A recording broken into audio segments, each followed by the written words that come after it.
everybody. Welcome to another exciting production of Caribbean Championship Wrestling, ENG Productions, and we're delighted that you are with us. My name is Hugo Sabinovich, and next to me is the man himself, Eddie Grice, and I'm really surprised that you're here with me on tonight's great program. Well, Hugo Sabinovich, I don't really want to be here, but I had a tough time trying to find somebody to do any commentary with you tonight, and it was really, really tough trying to find somebody at all to talk about Abdullah The Butcher, because they're afraid of him. They're all afraid of him, and I don't understand why. I mean, they are grown men. But from what I hear, they're afraid of retribution or vengeance. The man might hit them when they don't know it, you know, or walking down the street, getting into a car. However, I found one man brave enough to come out here and commentate with you tonight. With us right now? With us right now. And here he comes, Mr. X. Mr. X? Okay. Mr. X. We have to call him Mr. X because the only way that he would come out here is that we hide his identity. And that's the only way. So I'm going to leave Mr. X with you. Where would you be going? I'm going down to Carolina because there's matches tonight, and I'm going to find some more men that will give me interviews and talk about Abdullah The Butcher so maybe we can get rid of this menace. Okay. Thank you very much, Chief. Okay. Mr. X, okay, let's find a little bit about Mr. X. Are you a professional wrestler? No comment. Are you a wrestling manager? Hugo, it makes absolutely no difference what I do. You know, I'm out here under a mask. I'm very nervous about it, but the only reason I'd agree to do this is because I don't want any retribution from Abdullah The Butcher. The man's sadistic, and once the people get finished watching this program, they're going to understand exactly why I came out here in the hood. But I think the first thing we're going to take a look at is some of the things that this maniac does outside the ring, not pertaining to wrestling. Okay, let's take a look at that. Hugo, now here's a man sitting here with his manager, Chicky Star, eating raw liver. Now, it doesn't take an IQ with the intelligence to split an atom to figure out that Abdullah The Butcher is not playing with a full deck. He's obviously sadistic, he's crazy, he's insane. Any other adjective you want to use to describe that the man's crazy, you can use here. Here he is snatching a fly out of the air, smacking it a couple times, disoriented, and now look what he's getting ready to do. He's going to stick an insect in his mouth, and there he goes right there doing that, and he's eating it. Now, as far as I'm concerned, the people should know that you are the one that's responsible for bringing this man to Caribbean Championship Wrestling. Wait a minute, Mr. X. I don't think, I don't want to talk about this. I mean, hey, it's a long, long time ago. I don't think we should talk about this. Well, I realize that too, Hugo, but I want to bring the fact out right now that these people out here, there's a tape that exists that I know you thought was destroyed, but I've got evidence right here that you were the one that brought the man into Caribbean Wrestling, and we're going to see it right now.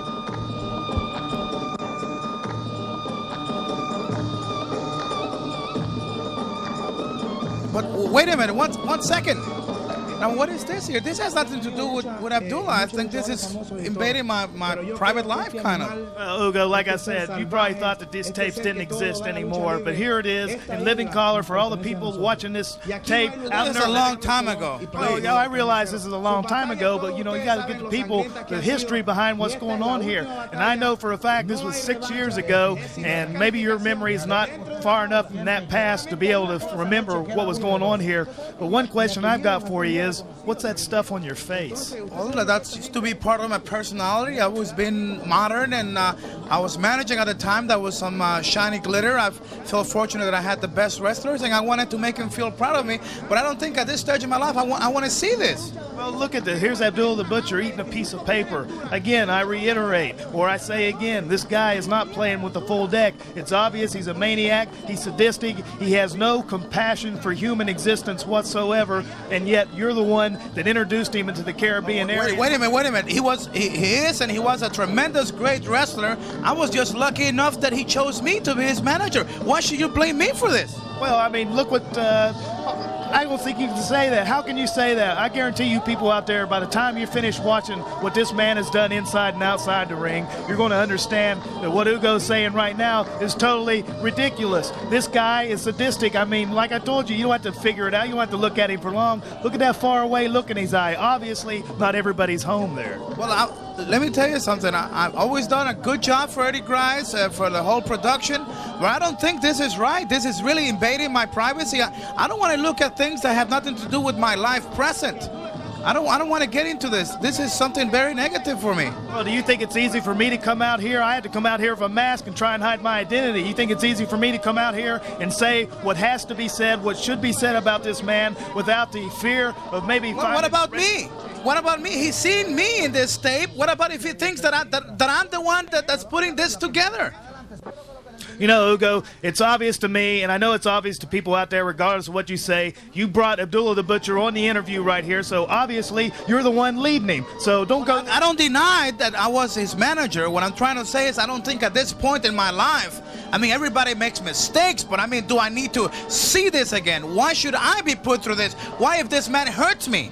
Now, who's going to be responsible if he takes some action about this? Well, I don't have a mask. Well, I'll tell you, if he hurts you, then maybe you'll get an idea of all the friends that I've had, some personal friends that's been injured by this man, and all the other wrestlers that have been put out of wrestling by this man. Maybe you'll feel just exactly what those guys felt because they're no longer wrestling. And don't you have a little hard feeling dealing with yourself knowing that you caused all that pain and suffering by bringing this man in? Well, I don't know. I just don't think this is right, and a professional wrestler is always in danger when he goes inside the ring, and I don't think I should be blamed for this. Well, let's just go to the first match right now.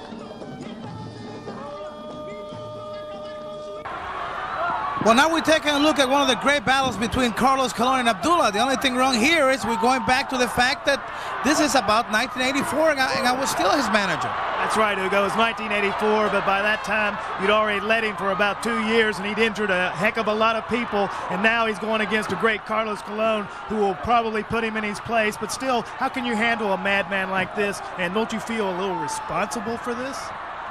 Like I said, I was just managing Abdullah. I did not go into the ring, and Abdullah the Butcher, his reputation and his style, it's hurting people. I have never claimed that he didn't do bad things, but it's a rough sport, and he's one of the kings of professional wrestling.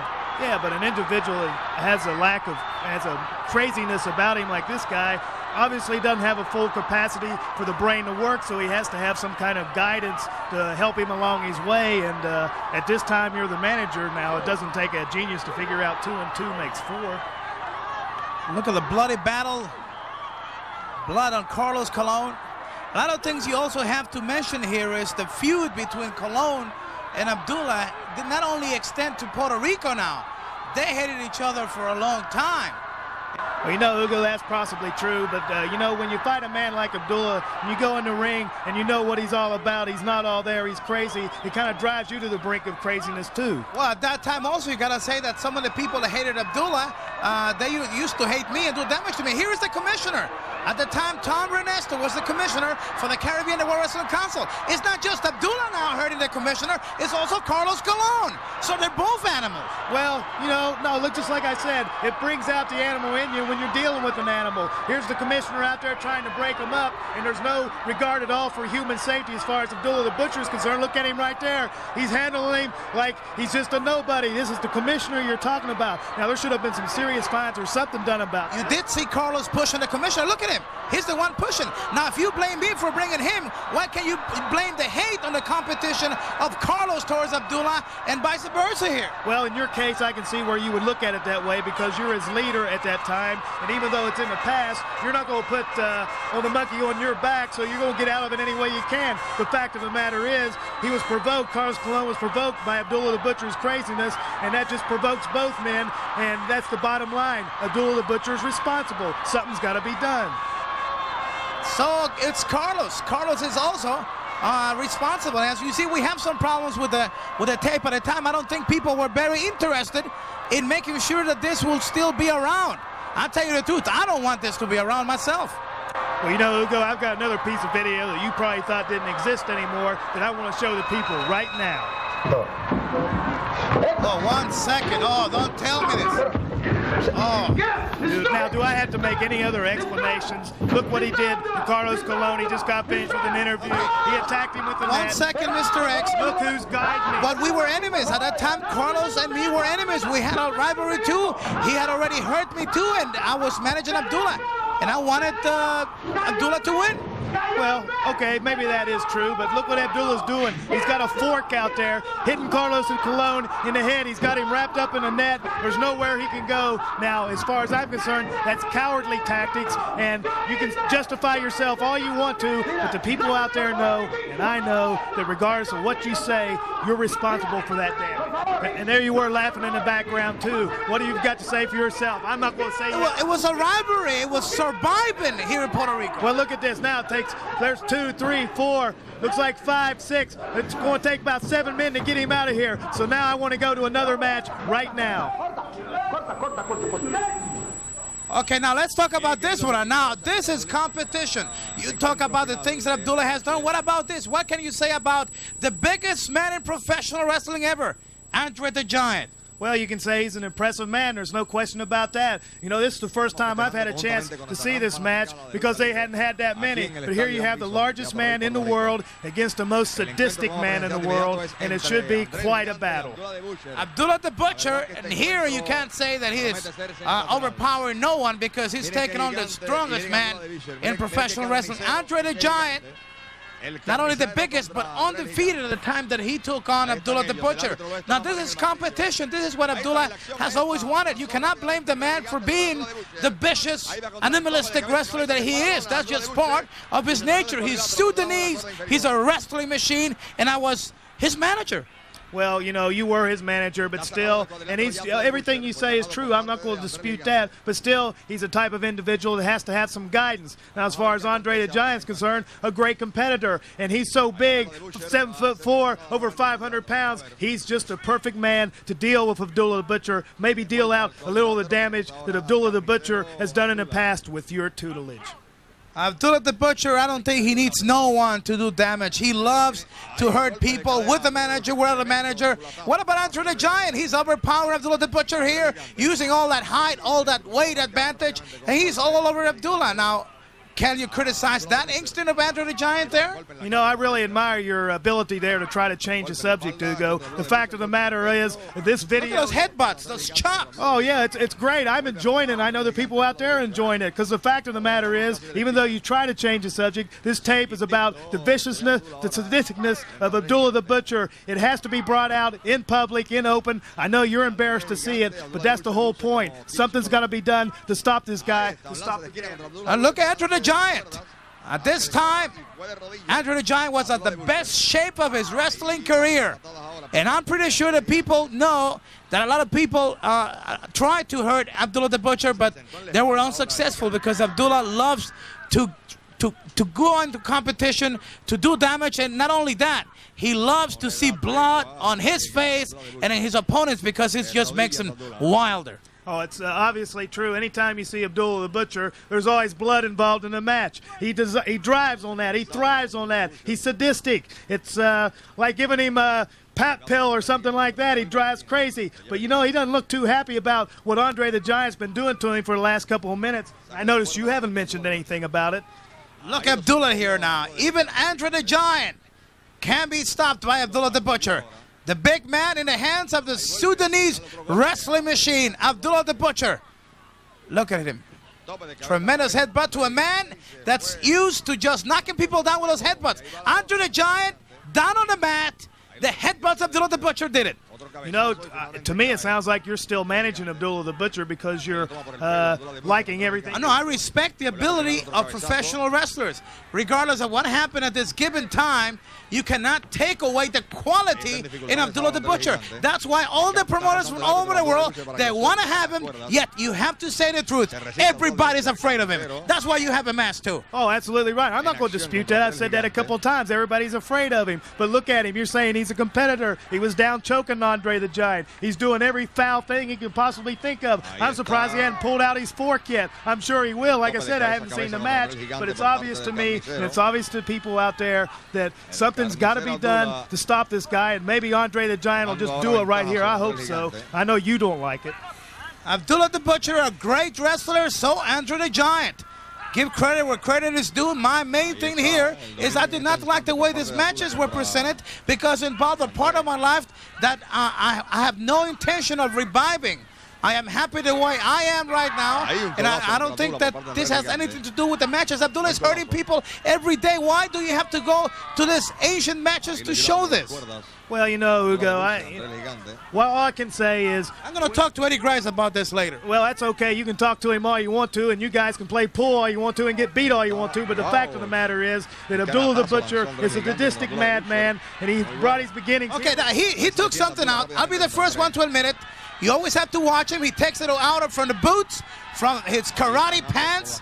And the truth of the matter is that the whole world knows that Abdullah the Butcher goes into the ring not to win, not to compete, but to destroy. That is his main object. And if anybody is not going to accept that, then believe me, they're going to be in for some heavy nightmares. Oh, you know, every time you step into a ring with a guy like Abdullah the Butcher, I mean, there's nobody else like him in the whole world of professional wrestling. There's only one Abdullah the Butcher. See the referee? Even the referee's afraid. And, you know, he has every right to be. Like I said, I got a mask on. I'm afraid. But the thing is, your attitude towards Abdullah the Butcher, I think, is what's getting you in trouble right here, because it's like you're on his side, even though you're trying to sound like you're not, and you don't have me fooled. And now we're looking at something that I'm really enjoying. Abdullah the Butcher flat on his back and getting a little punishment from the object that he uses all the time to hurt other people. One thing that I am proud of is the fact that the people, the fans, today's wrestling fans, could actually watch a true battle of giants of Abdullah the Butcher and Andre the Giant, when Andre the Giant was at his best, the best that he no longer is, because in his case, with all the injuries, that has taken a lot of the toll on Andre the Giant. But he went to San Juan, Puerto Rico to battle Andre the Giant. I can tell you an inside story here that there was a lot of money paid for Andre the Giant to come down here and injure Abdullah the Butcher. You know why? Because a lot of people tried and a lot of people could not even come close to. Even Eddie Grice at the time, he would sit on the last row in ringside, afraid of Abdullah the Butcher. Well, Eddie Grice, my good friend, is very intelligent because he knows how sadistic Abdullah the Butcher is. You want to try and stay away from him as much as possible. Now, some of these people out here sitting on ringside might not be able to know that or figure that out, or maybe they want to see it. That's why they come to see Abdullah the Butcher, because he's hurt so many people, and they're hoping maybe he'll get a little bit of that punishment in return. We do apologize for some of the problems in the video. You have to understand this is way back, and we just wanted to show you this precious match of Andre the Giant at his best against Abdullah the Butcher. Now, we have not touched the fact that I was also afraid of being close to Abdullah the Butcher.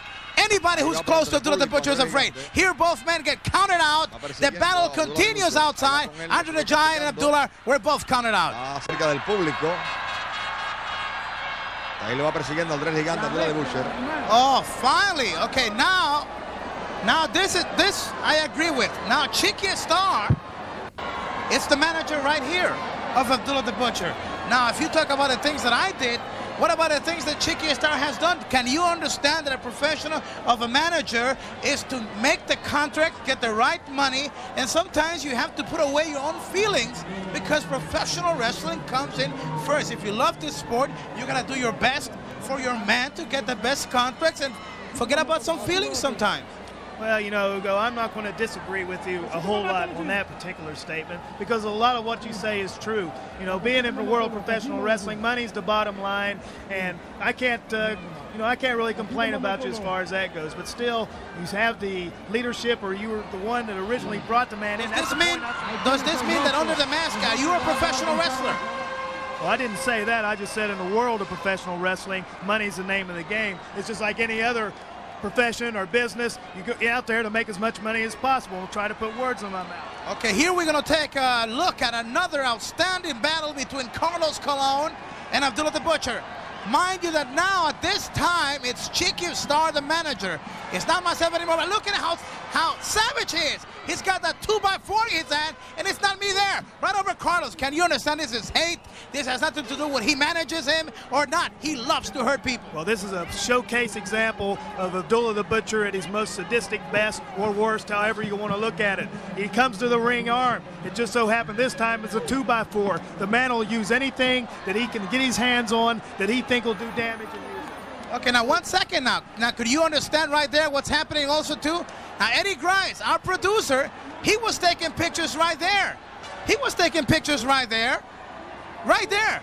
Well, you know, I can't explain that. Maybe Eddie felt brave enough to try to get close to Abdullah and Carlos in this big rivalry. But the fact of the matter is, Abdullah the Butcher is using a 2x4. I mean, when you talk about wrestling, Hugo, you're talking about holds and counter moves and suplexes and slams. We're not talking about 2x4s and forks and things like that. There's no justification in that, and that's what this tape's all about. Something's got to be done about it. Look at this gigantic battle, two rivals, a lot of countries involved in this rivalry: Japan, Canada, Puerto Rico.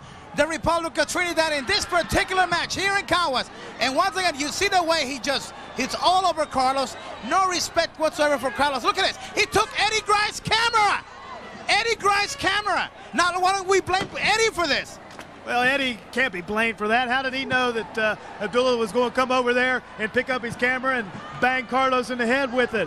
Why couldn't he take it away from him? Well, are we talking about being afraid here? Oh, yes, you're talking about being afraid. Hey, let's say I was afraid back then, too. Okay, maybe you were afraid, but the fact of the matter is that he's using the camera all over Carlos Colón. Is Eddie Grice's camera, and I don't see him trying to come in and take the camera away. Now, let's concentrate on the fact that Abdullah has no respect for no one. And here is Abdullah the Butcher. More blood on the face, on the forehead of Carlos Colón. Carlos Colón coming down the staircase in the tunnel of Caguas. Bloody mess, courtesy of the camera of Eddie Grice. Not even the referee. No one could stop him. Carlos Colón been hurt bad by Abdullah the Butcher, and it's not over. And Chiqui Star is also waving. He's saying, hurt him more. Well, you've been in that position too. Wave him, hurt him more. Fact of the matter is, I keep trying to reiterate that he'll use anything he can get his hands on to cause damage. He used a camera that didn't meant to be left there, but it was left there. Look at it. Now, what about Carlos? Colón picks a up garbage can? Hey, why not? He used a camera on him. What I'm trying to say here, Mr. X, is if Carlos, being a gentleman, could also turn an animalistic wrestler, maybe we are hitting the point here that once a rivalry goes to these extremes, things change a lot. Oh, yeah, you're talking about survival. Any athlete knows that when the rivalry that you're up against is the most fearful in your life, and your life could be on the line every time you step in the squared circle, sure, there's a lot of fear there. Sure, it's going to turn you into an animalistic person. Abdullah the Butcher, one thing we have to get straight here is the fact that Abdullah the Butcher, it's one of the wildest wrestlers, and he is mean, and he hates Carlos. A lot of injuries involved, and one of these days, it's going to be something very depressing happening. Well, now he's pulled out his good old fork, Hugo, so now he's going to cause even more damage. Look at it there. It's obvious to see. I don't know what the referee's doing, but it looks like El Vikingo, and that explains everything. But still, the fact of the matter is, this man has got to be stopped. I mean, something's got to be done about it. How many people are you willing to let him hurt? No, I have nothing to do with this. I'm just the host. I'm in charge of the production of some of the Spanish programs, and here I have nothing to do with wrestling. Nobody's forcing Abdullah to go into the ring to fight Carlos. Nobody's forcing Carlos to go back in the ring. You have to understand that his prestige is the pride of being the #1 in the World Wrestling Council, and Abdullah has always wanted to show the world that he's better than Carlos, and blood has never stopped them. They don't care about stitches. They don't care about injuries. They just go out there and they go for battles, wild battles, and you see that? You think Carlos was afraid of Abdullah the Butcher? He would never been in the ring back after all the things that has happened. And the referee's right there, and I don't see him being aggressive either. Well, the referee's El Vikingo, and as far as I'm concerned, like I said before, it's self-explanatory. But what we're talking about here is Carlos Colón. He's a man that's got a lot of pride. We all got a lot of pride. If you go out and you fight a battle and you lose, you go home, you get well up, wounded up, get all your wounds healed, you go back out and you do it again. And that's what's going on here. Carlos knows what he's up against when he gets in the ring with Abdullah. Oh, look at that. But, you know, look at him pounding that fork in his forehead. Again, no compassion for human suffering. I mean, human. I agree with you. Nothing. I agree with you. That is Abdullah. And that's, I think a professional wrestler should know before he signs a contract, if he sees the name of Abdullah the Butcher there, he's got to be either brave, talented, or be very stupid, because he's not there to wrestle. He's there to hurt you with a fork, with a chair, with a piece of wood, with anything. Look at the blood on Carlos. Well, you know, like I said, you forgot to put camera in there because he used those two to inflict damage on Carlos. But like I said, Hugo, I'm not putting all the blame on you for what Abdullah's doing right here. The fact of the matter is, I have to say that I am not proud of the fact that I was his manager. But you do have to understand that people have to survive. You choose a trade. You have to do better what you do. And sometimes you have to do things to survive when you love what has been your life. In my case, professional wrestling. well, I'm not not out here to judge you either. You took that wrong. I was just merely thought you were You are making me feel guilty here, and it's bothering me. Well, you should feel guilty. Look what this man's doing. Once again, Carlos. This time it was Chicky Star, the manager, and he had already used Eddie Grice's camera. So I have nothing to do with it. I'm just judging here the style. Now that's a low blow kick here by Carlos on Abdullah The Butcher. A lot of the scientific wrestling goes out of the window of Carlos. Now look at Carlos. Carlos Colón biting on Abdullah. No mercy. I mean, his teeth all the way on his forehead. Well, I tell you, you act like you're complaining about it. Maybe I'm taking it wrong. The fact of the matter is, Carlos is surviving. We've been talking about that. When you go in the ring against an animal, you got to fight like an animal, because if you don't, you won't survive and you won't come out without any injuries. And now it looks like there's Chicky Star getting into the ring, and Carlos is going to do a little bit of him, what he can do. Wait a minute. Abdullah The Butcher, he's got something in his hand. Might be a substance. I know his style. Okay, all over Carlos Colón. Immediate disqualification. Carlos in trouble. Now, he got the manager. He did hit Chicky Star, but it cost him a lot, because not only it's bad for his eyes, but now he's at the mercy of Abdullah The Butcher, who's all over Carlos Colón. Now, this could be the beginning to the end of Carlos' career, because he can't see at this time. Well, you know, you're right. He can't see. So what's going to happen? Abdullah knows he can't see. Carlos is bleeding. Abdullah's bleeding. And what it does is it puts Carlos at a disadvantage. And Abdullah... Here comes some of the other wrestlers, one of the young bloods. Everybody ganging up on him. Okay, what a tremendous battle. People again separating Abdullah and Carlos Colón. Momento en que se quite su capa.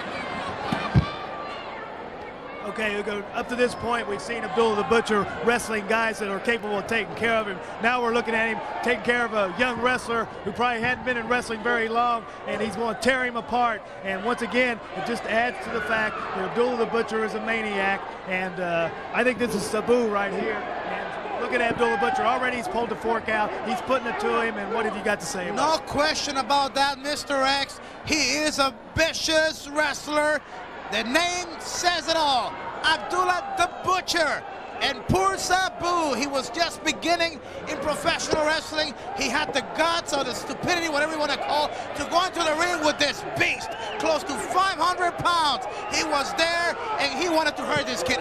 When I saw the eyes of Abdullah The Butcher going into the ring, I knew that Sabu was going to be in for a night that he will never forget. And you know something? I have talked to Sabu about it. He has never forgotten this moment. He even had nightmares, because not only the blood, the injuries that this match cost him, because many other nights he had terrible headaches. Well, I tell you, Hugo, when you look in the eyes of Abdullah The Butcher, when he sees somebody like Sabu, it's like a tiger looking at a helpless enemy, you know, and helpless prey. He's going to pounce on him and do as much more damage as he can. And it's not surprising to me that Sabu will never forget this night, because anybody that steps in the ring against a sadistic madman from the Sudan is going to be in for a night they'll never forget. Sabu been hit by that foreign object, and Ricky Vargas not able to see what's going on here. Meanwhile, Abdullah The Butcher all over said, well, now let's talk about the weight here. Let's talk, and now here, it's even Profe.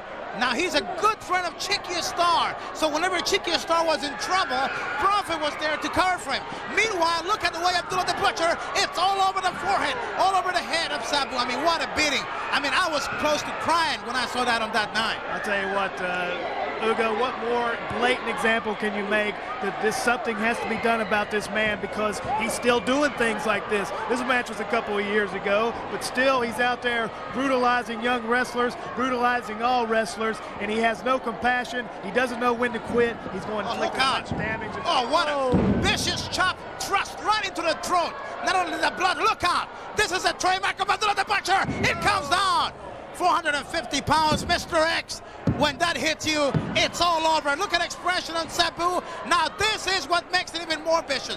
He already got the victory. You think he cares? He has never cared over a victory. Now, there is his supposed to be manager at the time. Where was Chicky Star when this happened? No, he sent Prophet to the ring. Now, this poor kid was earning the ring. Do you think Prophet cared?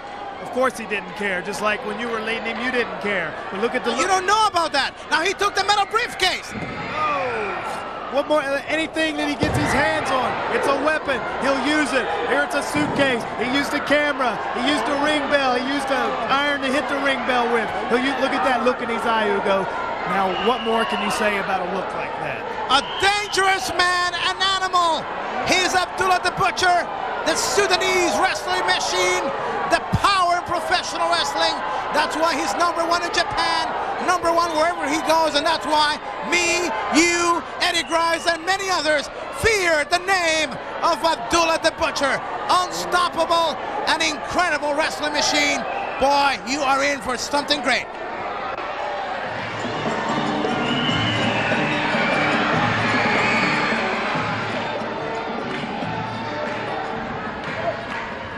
Hugo, here we have another sadistic example of the behavior of Abdullah the Butcher against Armandito Salgado. And look at it, he doesn't waste any time with this man taking the fork out and going right to his handiwork, right on the head of Armandito Salgado. Abdullah the Butcher doing what he does best, already hurting Salgado. He's got that foreign object that people are screaming at the TV arena. And another young wrestler that's a victim of this Abdullah the Butcher. Look out. 500 pounds all over Salgado, blood everywhere. I tell you, look at it. There's no mercy being shown here at all, Hugo. No mercy whatsoever. When you get in the ring with this sadistic madman, you expect to see no mercy because he has no idea of the definition of the word mercy. And this kid's, he's in trouble. There's no question about it. The referee ought to stop the match right now because he's in a lot of trouble. Abdullah the Butcher, meaner than ever, he's after his ultimate quest. The possession of the Universal Heavyweight Championship of the World Wrestling Council. The only important title that has eluded him, being that he was the North American Heavyweight Champion for over 2 years, a Caribbean Heavyweight Champion, World Tag Team Champion, the Japanese Heavyweight Champion, and many other regional titles. Look out! Here it comes Abdullah the Butcher! Abdullah the Butcher all over Salgado! Gigantic! 500 pounds came down, splashing on Salgado. Wow. Tell you what, 500 pounds of the madman from the Sudan, and look at him. He's just laying on the man. There's Chicky Star. And there's Chicky Star's manager, and look at that hideous display of gore right there. Abdullah the Butcher, the name is synonymous with blood, Hugo, and every time you see this man, every time he gets in a ring, you're going to see the crimson flow. And look at him, he's licking it off his hands. You're looking at cannibalistic instincts right here. I mean, something's got to be done about this. He loves the taste of blood, especially from his opponents. The unstoppable Sudanese wrestling machine. Here is Chicky Star, the manager, distracting the referee. And meanwhile, more pain. Look at that object all over the head and forehead of Salgado. Blood gushing everywhere. Abdullah the Butcher, another young wrestler that falls victim to this tremendous animalistic wrestler known throughout the world as the meanest of them all. Abdullah the Butcher and Salgado in the mat. The referee trying to get some help, perhaps a stretcher. Meanwhile, Chicky Star very happy with what has happened here. Abdullah the Butcher, close to 500 pounds, mean. He's done the damage. He's getting ready to leave now. Maybe not. Tell you what, you never know what this guy's going to do, Hugo. Looks like, yeah, I guess he is leaving now, but then again, he stopped. Okay, fans, let's take you now to another of the great matches of Abdullah the Butcher.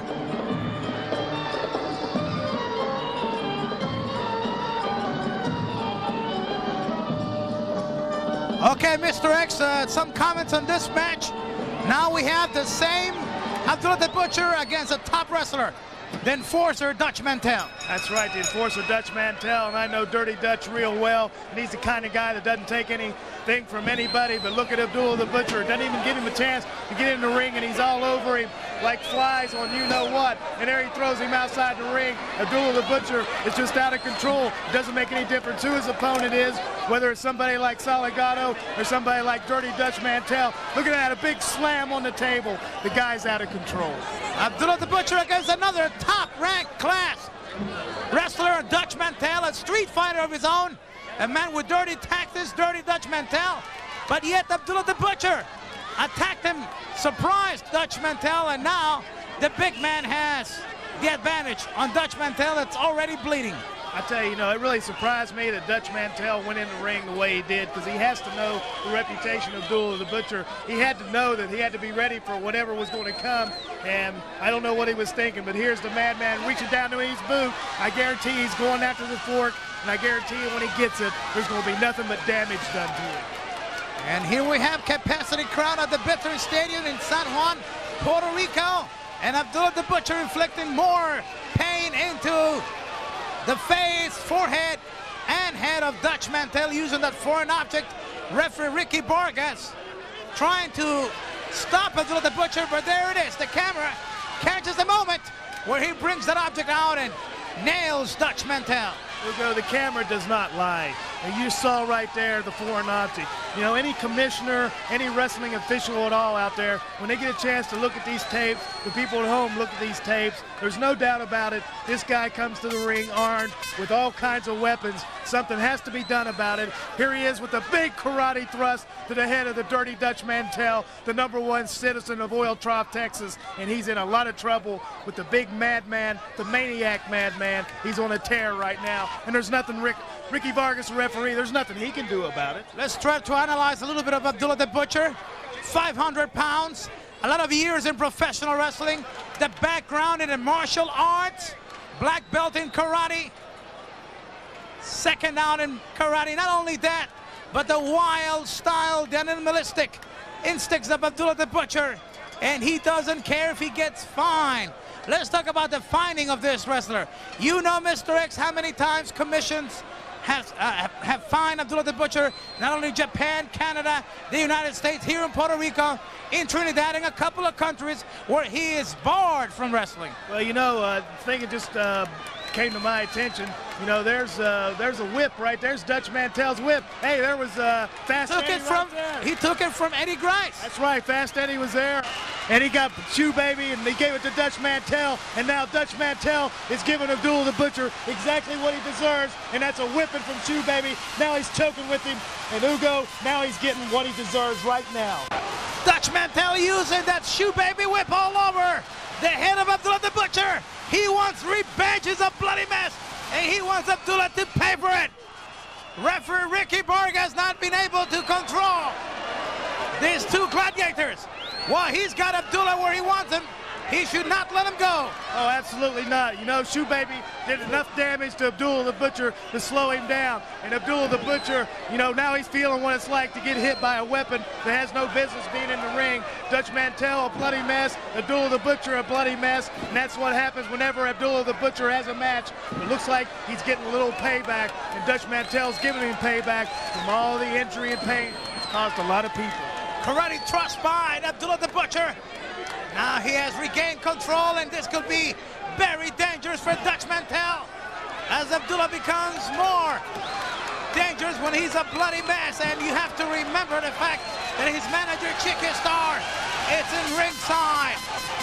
I tell you what, I have to stop here and give a little credit to Abdullah The Butcher just from one fact, that whenever he goes out there, he's a 500-pound man, Hugo. He doesn't get tired. He never gets tired. He can go 30 minutes, he can go 60 minutes doing the kind of tactics, brawling, sadistic behavior that he does.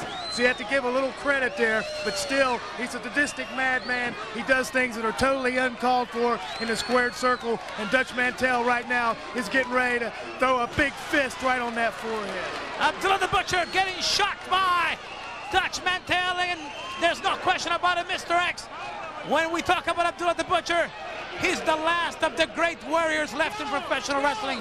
The only one in his style, the only one that has survived all the modern changes of our modern wrestling today. Absolutely right.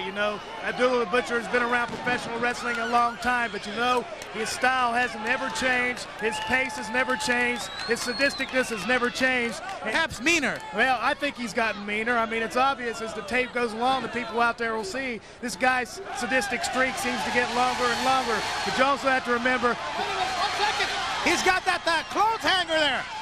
Chicky Star handed him a coat hanger right there, and now he's choking Dutch Mantell. I mean, totally uncalled for, Hugo. Right in front of the referee. Right in front of the referee. Hey, Abdullah doesn't care. He has no caring. He has no idea of authority whatsoever. Pounding away at him now on that head, choking him with the coat hanger. Something's got to be done about this. Okay, referee rings for the bell. Not that Abdullah is shocked about this. He has never cared about being disqualified. He doesn't care. He wants to hurt Dutch Mantell, and Chicky Star is enjoying every bit of it, while Dutch Mantell is having a hard time just breathing.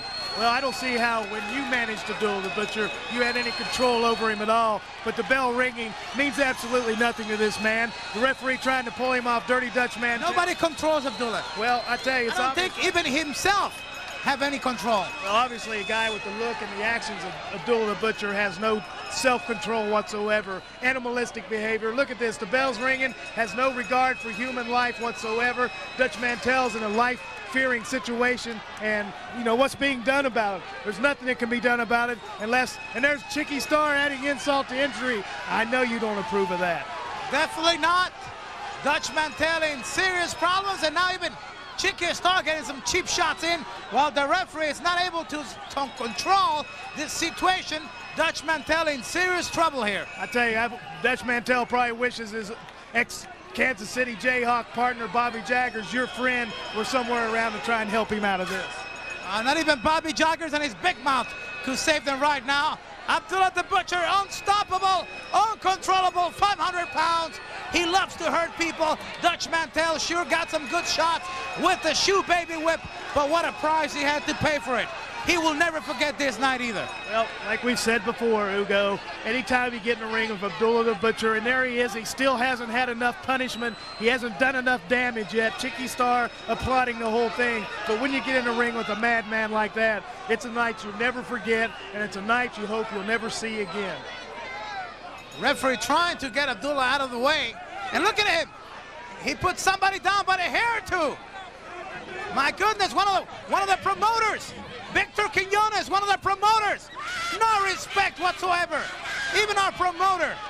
And now this is the kind of a man that Abdullah the Butcher is.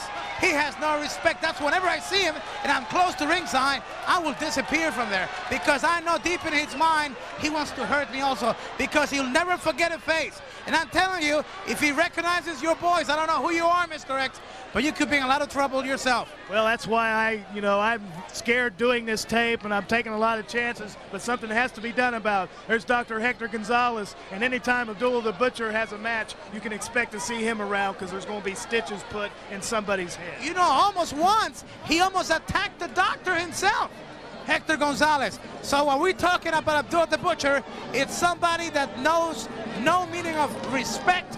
He goes in there to destroy, and destroying means not caring if it's a promoter, Victor Quiñones, if it's the referee, if it's Dutch Mantell. More action coming up in just a few seconds.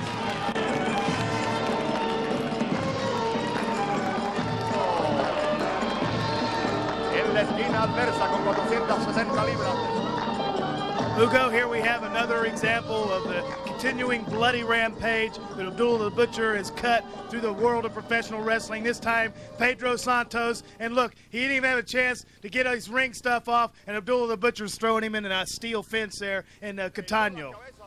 What a way to treat this young, upcoming wrestling star, Pedro Santos. What made it even more sad was the fact that on that same night, Pedro Santos' wife had just given birth. What a way to celebrate.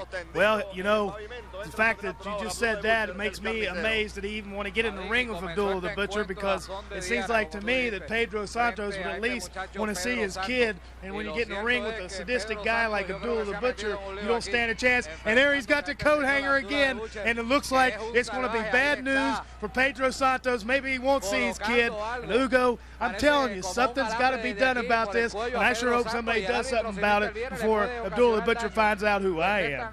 I agree with you, Mr. X, whoever you might be. Abdullah the Butcher, once again, another disqualification. Let's put another one on his record. But here, Santos, just look at that. He's gasping for the very life itself there. His breath's cut off. He's in a lot of trouble. He's hardly moving. Abdullah the Butcher, look at that crazed look in his eye. It's obvious that this guy is out of there. There's no regard for the referee whatsoever. The bell doesn't mean anything.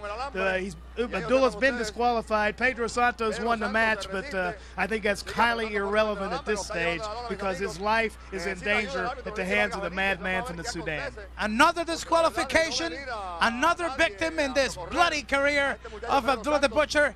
But it's not over yet because he still wants to inflict more pain into Pedro Santos, this young wrestler. Boy, I bet he regret the fact that he signed for that match. Well, I tell you, you really have to think twice about the referee. The way the referee is even in pain. I tell you what, look how he's got that. Yeah, he's got that coat hanger twisted around the windpipe of Pedro Santos. I don't even see how he's breathing right here. Obviously, look at the referee. He's trying to stop Abdullah the Butcher, but there's no stopping this guy. Take that kid away. Wow, finally the referee using some brains here. There's no way that he could have taken the hanger away from Abdullah. Just take the kid away, and now Abdullah the Butcher follows through. Look out! I tell you what, it looks like he's not finished doing what he likes to do, and there's the referee. How's he going to stop a man like Abdullah the Butcher? You need about 10 wrestlers. Oh, right into that steel cage again. At first, full impact, and Santos out cold after that last hit by Abdullah the Butcher. Referee trying to make him stop here. Okay, wait a minute. Now he grabs one of the...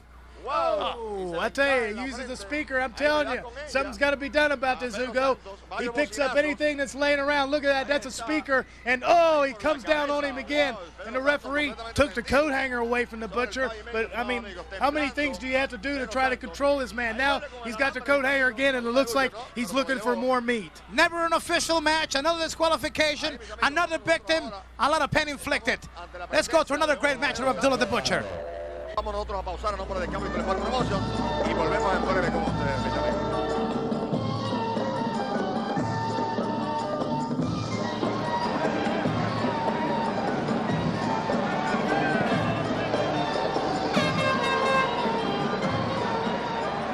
Okay, Hugo, here we have a match in the Roberto Clemente Coliseum for the North American Heavyweight Championship.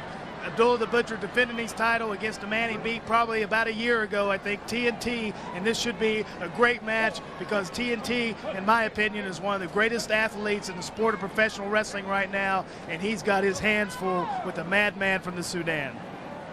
Abdullah the Butcher defended the title correctly, as you pointed out, Mr. X. A year after, he took the belt here in the Clemente with the help of his manager, Chiqui Star, and a foreign object that knocked out TNT called to the mat for the 3 count. The referee is Ricky Vargas, and Abdullah the Butcher ready to use all the advantage of that 500 frame body of his. You know, Ricky Vargas seems like he always has to draw the refereeing duty with Abdullah the Butcher, and that's another point that I'd like to bring up to the people out there watching this tape in their homes is it couldn't be fun to be a referee knowing that you have to go out in the ring and try and control a man like Abdullah the Butcher, the madman from the Sudan, because, you know, really you have no control at all. Here's TNT starting to open up on Abdullah the Butcher a little bit with a big karate thrust. Oh, there was a big thrust from Abdullah the Butcher, and this is going to be a great match, Hugo. Perhaps martial arts encountered here, as both men have that discipline of the martial arts, the karate expert on one side of Abdullah the Butcher, the taekwondo of TNT, 2 different styles, yet the martial arts, well-disciplined athletes, and with that instinct, animalistic instinct of Abdullah the Butcher, maybe he's got the edge. Well, I tell you, TNT is a 2nd or 3rd degree black belt. I'm not really sure exactly what it is,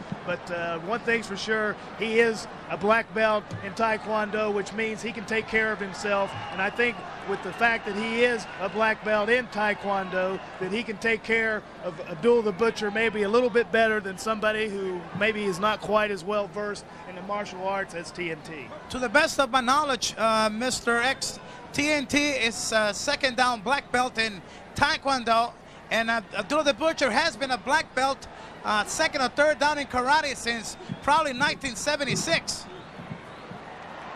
Tremendous athletes, and anything can happen when you have this tremendous wrestlers involved here. Well, you know, you can see the little patch there on Abdullah the Butcher's tights about the Taekwondo. But like I said, a martial arts battle between these two men, and it's in Roberto Clemente Coliseum in front of a sold-out auditorium or sold-out Coliseum. And I think TNT is going to be able to take whatever Abdullah the Butcher has to dish out. Well, if they go to challenge each other in Taekwondo, I think that TNT has the advantage because Abdullah specializes in the form of karate. He took the Taekwondo secondary when he started wrestling in the Orient, especially in Japan, where one of his best friends owns 3 of the biggest academies in Tokyo. Well, I tell you, like I said, I had no idea of that kind of knowledge. Most of the knowledge I know about Abdullah the Butcher is the fact that he's a sadistic man. He dropped a foreign object.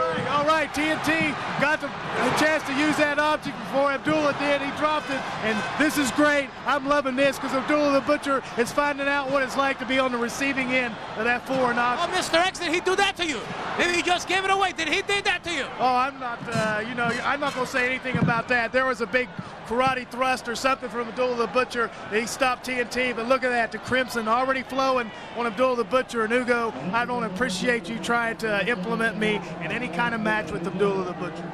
Abdullah the Butcher bleeding, but he doesn't find himself strange at this situation as he has had so many bloody matches. He's an expert on surviving techniques, and TNT drew first blood. Now let's see if he's able to maintain the offensive attack on this wild man from Sudan. Well, it looks like TNT's already been busted open by Abdullah the Butcher, so you got both men bleeding, and that's a trademark of Abdullah the Butcher the match. But TNT is a tough, rough customer, and I guarantee you, look at the blood. oh yeah, it's coming like a river now. Abdullah the Butcher, you know, I think when he sees that, that's when he turns his most craziness, his most sadisticness. The more blood he sees, the crazier he loves that. He loves to see that blood. That's why a lot of promoters are afraid of Abdullah the Butcher. Look at that body tackle. 500 pounds coming towards TNT. He throws him out. Abdullah will use every inch of the ring, and if that's not enough, then he will use the outside. And he even operates better when he's outside the ring because he'll take a hold of a stick, of a policeman's, anything that he find, a weapon, a handcuff, whatever, he will use, even a bell, anything. And now TNT getting some good karate chops all over the head. Look at the block on Abdullah. I tell you what, there's Abdullah the Butcher. You got to give a little more credit. But there's a big savant kick from Abdullah the Butcher and a big headbutt on TNT. You know, Abdullah the Butcher has been in the ring wars a lot of years ago, and he always manages to go out there. He can take a tremendous amount of punishment and keep coming back for more, and that's exactly what he did right there. And now, oh, there's a illegal low blow by TNT, and I guarantee you can be 500 pounds, and that'll take the wind out of your sail. Another one by TNT. No nice guys involved here, just pure survival techniques. It doesn't have to look beautiful. It's just a matter of protecting your life when you're against Abdullah. You will see somebody like TNT going for some illegal techniques. They have been getting some good shots each other with karate chops. Look at that. Ooh. Whoa. Tremendous karate action in this match, and Abdullah at his best here, taking the best that TNT has to offer, but so has TNT. Oh yeah, you know, here they are exchanging headbutts, they're exchanging karate chops, they're exchanging karate thrusts. You see that kick? Oh yeah, there's a big kick. TNT has one of the greatest spin kicks. Oh, there's another big boot to the face of Abdullah the Butcher. But TNT has a lot of great kicks, and he's laying those kicks in right now. And Abdullah the Butcher's oh, right on the back of the head. He's barely hanging on. Abdullah the Butcher trying to stay on his feet, and there's a kick to the back of the head. TNT, his feet are as much of a weapon as his hands are. Oh, there's another kick to Abdullah the Butcher, and he's taken there. He finally sends the big black man from the Sudan on the mat. And I tell you, Hugo, a tremendous struggle. TNT is giving it everything he's got. Hey, but don't count Abdullah the Butcher out, because like I said, he can take it through. There he is, fighting a guy. Abdullah the Butcher brings out the animalistic instincts in anybody. Well, it took a lot of combination kicks and karate blows by TNT, but the big man from Sudan is finally down. And believe me, if TNT keeps the pressure, he might have the title right here. Well, you know, TNT, Abdullah the Butcher beat TNT for the title, like you said, a year before this match, and Chicky Star had something to do with that. So really, you know, it was an illegal win for Abdullah the Butcher. Still, he's a champion. And I know TNT is one of the most fierce competitors you'll ever want to run into in a sport of professional. Oh, there's a big karate kick by Abdullah the Butcher. Hey, for a man that's 500 pounds, you have to give him a little credit. He can move quickly. A lot of credit is due. 500 pounds. He doesn't get tired. He uses every bit of his weight to his advantage to terrorize and to do more damage to his opponents. Now TNT, the young wrestler that he is, he must be ready to overcome this difficult time in this match, because sometimes you could come so close to defeating the big man and yet not get the big victory. And in an athlete like TNT, this could be devastating for his wrestling career. Well, you got to give Abdullah the Butcher a little bit of edge here, because he has all those years of experience in the ring, all the great battles that he's had throughout the years in the sport of professional wrestling, and TNT bleeding profusely from the head.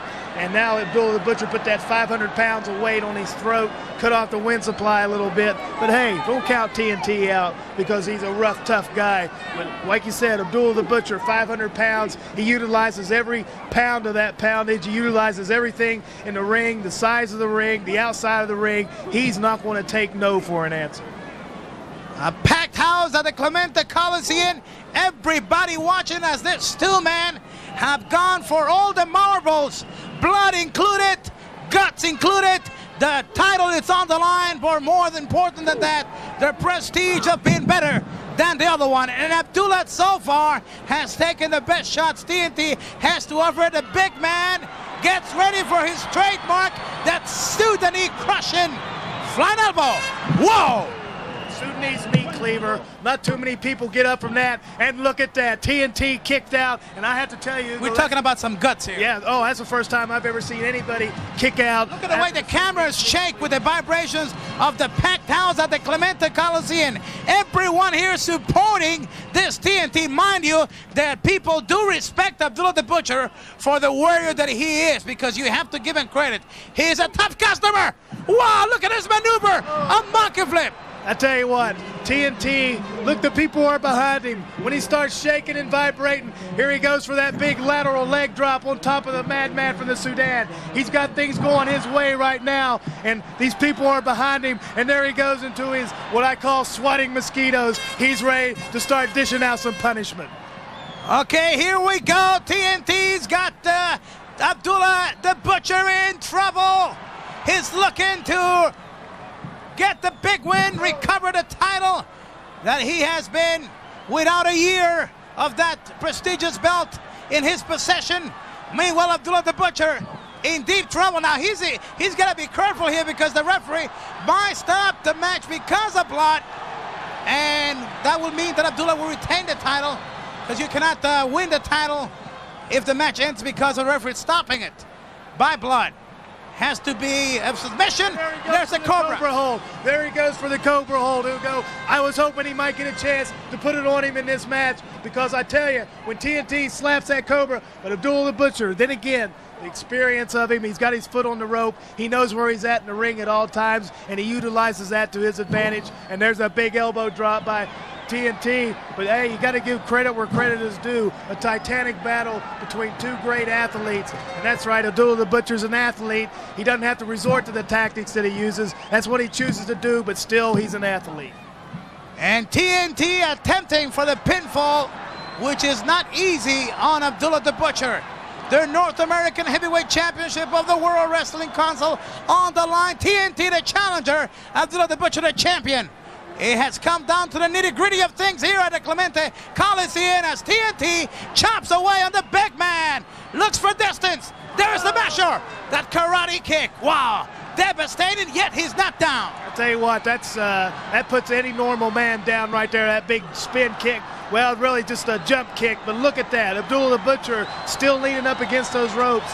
And I tell you, Hugo, you got it. Oh, there's another one, 3 in a row. Nobody stands up for that. He's out on his feet. I tell you, he has to be out on his feet. Here he goes. Looks like he's going to do one more time.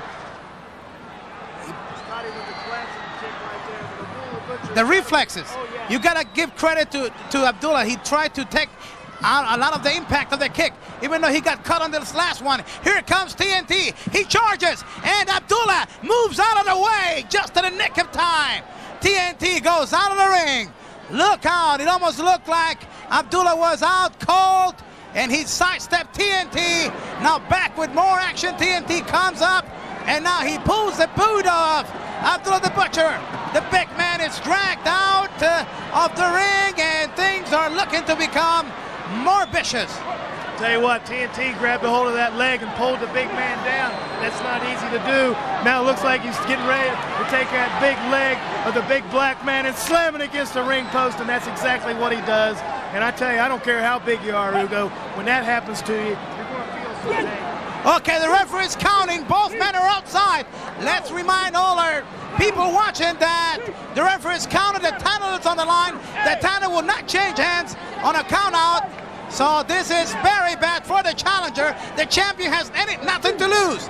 This is just a personal issue now. TNT, the worst here, because he cannot win the title outside. He's only risking more injuries as Abdullah the Butcher keeps the pressure. Okay, the bell has rang. This match is officially over. Abdullah has retained the title on a count out. There's no winner in this match, but the champion Abdullah retains the title on one bloody encounter at a packed house at the Roberto Clemente Coliseum. This is not going to be the last battle between these two giants of the martial arts.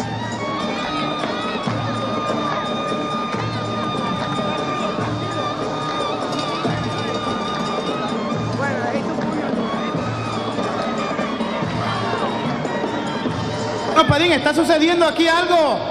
Señor Arturo de Butcher está programado para luchar. Okay, Hugo, here we have a match with Abdullah the Butcher, and he was supposed to wrestle the Great Kabuki, and apparently something happened to the Great Kabuki. He hadn't showed up, and Abdullah the Butcher does not look like a happy camper to me because he doesn't have anybody to go in there and beat up. He can never wait. 2 minutes if he's waiting, he goes crazy. He goes berserk. He has destroyed hotel rooms, cars, places in airports. He's a man that cannot stay still. He was supposed to wrestle the Great Kabuki. He wanted Kabuki in the ring, and the referee explained to him that Kabuki did not make it into the dressing room. The referee rang the bell, and he's going to officially award the match to Abdullah the Butcher by default. Well, I think these people at ringside here at Hiram Bithorn Stadium in San Juan should be a little bit intimidated by this, because if Kabuki doesn't show up, then, this man's not going to leave the ring without beating somebody up, without abusing somebody. Maybe he'll go out here and pick one of these people up at ringside. I hope not, but like I said, if I were sitting at ringside, I'd have my mask on, and I'd be worried about it. For some reason, this match looks peculiar to me. I don't know. It's kind of familiar to me. Well, what do you mean familiar? Is it something like, I hear your voice there on the microphone? So I was doing the Spanish narrating for this match was televised to all the Spanish countries. Oh my goodness! Don't tell me that's the one. I was doing the color. Oh, look at that! What's going on here? He used to be this guy's manager. What's he doing slapping you like that? I don't. What's going on here? Oh, you're talking about a man that, like I said to you before, has no respect for nobody. I wasn't doing anything. I was just doing my own little job in the corner, making some money, doing the color for the Spanish countries, and I got attacked. Well, what do you have to say about that, Mr. X? Well, what I have to say is that I don't know. After seeing that, I kind of feel a little bit bad about getting on you at the beginning of the tape for bringing this man in. Well, lucky that the doctor was right there. Okay, fans, let's take a look at another match of Abdullah the Butcher.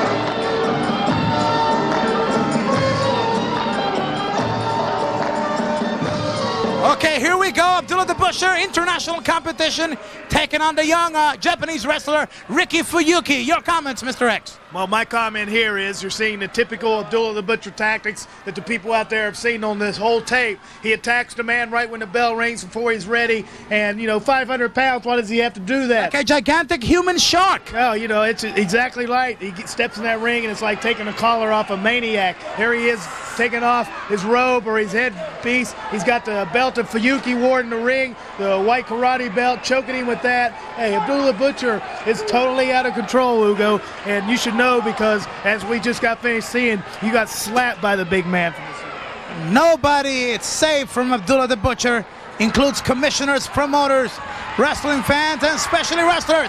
Fuyuki getting some good karate shots, but look at that, the weight difference. That's incredible. 500 pounds, and the young guy could not move him.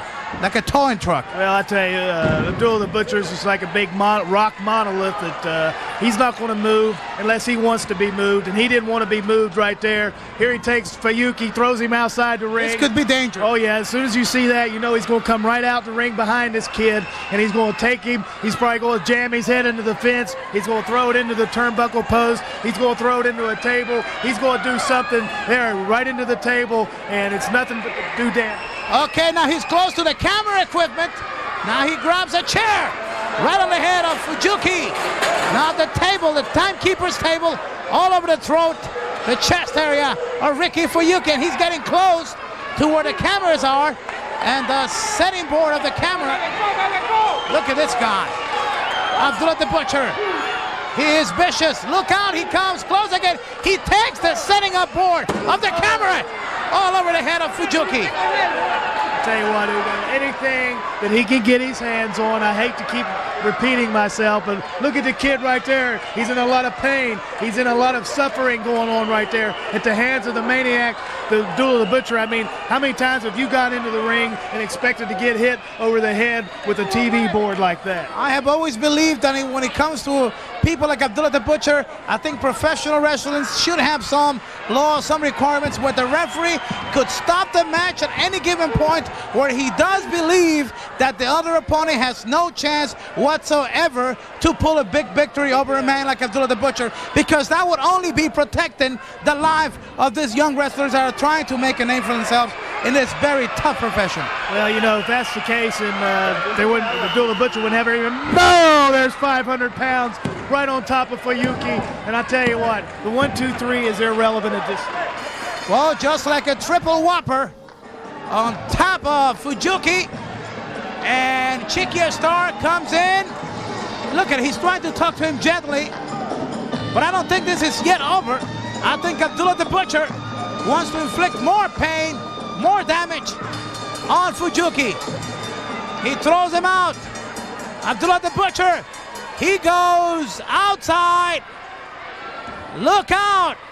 Here he goes into the fence, Ugo. Look, like I said, the match is over. This is totally uncalled for. Abdullah the Butcher looks like he's looking for something else to use. There he picks up the table, and I don't know if I want to watch this or not. Oh, he throws that table at him. Hey, again, something has to be done about these kind of tactics, Ugo. All the matches that we've seen throughout this whole tape, and there's a few more yet to come, all is evidence against this man, and something has to be done in order to stop the bloodshed that this guy creates. It is a proof on the style of this Abdullah the Butcher.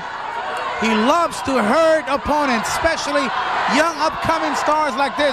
Riki Fuyuki, prior to this match, getting some good wins in Puerto Rico. Unfortunately, he met this mean machine, Abdullah the Butcher, and it was all over for him. More action following up in just a few seconds.